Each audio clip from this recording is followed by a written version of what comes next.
அந்த அந்த நிலா வந்து தமிழ்ச்செல்வி கூட நான் நல்லா சிங்க் பண்ணி வச்சுருக்கேன்.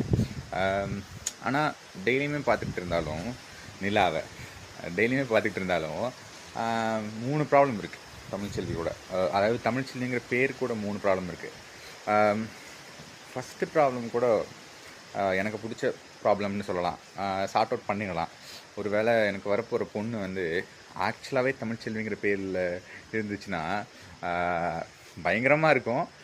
ஆனால் இது தமிழ்ச்செல்வி வந்து நான் லவ் பண்ணிருக்க மாதிரி ப்ரொஜெக்ட் ஆகும் ஃப்ரெண்ட்ஸ்குள்ளேயும் ஃபேமிலி ரிலேட்டிவ்ஸ்குள்ளே. அது நல்லா தான் இருக்கும், இன்ட்ரெஸ்டிங்காக இருக்கும்.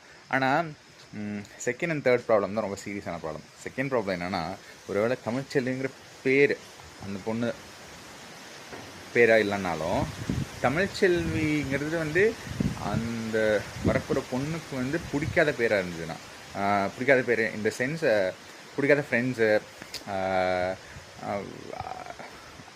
அந்த பொண்ணு கூட கிளாஷ் இருக்கவங்கள யாராவது கூட அவங்க பேராக இருந்ததுன்னா கொஞ்சம் பிரச்சனை. அதை விட சீரியஸான ஒரு பிரச்சனை தேர்டு ப்ராப்ளம் வந்து ஏபின்னு பிரிக்கலாம். ஏ அவங்க அம்மா பேராக இருந்தது, ஆக்சுவலி தமிழ்ச்செல்விங்கிற பேர் அவங்க அம்மா பேர் இருந்ததுன்னா. பட் இதுக்கு ப்ராபபிலிட்டி ரொம்ப கம்மி. ஏன்னா அந்த காலத்தில், அதாவது அவங்க அம்மா பிறந்தப்போ தமிழ்ச்செல்விங்கிற பேர் வைக்கிறதுக்கு ப்ராபபிலிட்டி ரொம்ப கம்மி. அந்த காலத்தில் அந்த பேர் அவ்வளோ ரொம்ப ஃபேமஸாக இருந்தாங்க. ஐ மீன் புழக்கத்தில் இருந்ததான்னு தெரில. ஸோ அது கம்மி தான். ஆனால் ஒரு வேளை தமிழ்ச்செல்விங்கிற பேர் வரப்போகிற பொண்ணோட தங்கச்சி பேராக இருந்துருச்சுன்னா நான் வந்து லிட்டரலி செத்தேன்.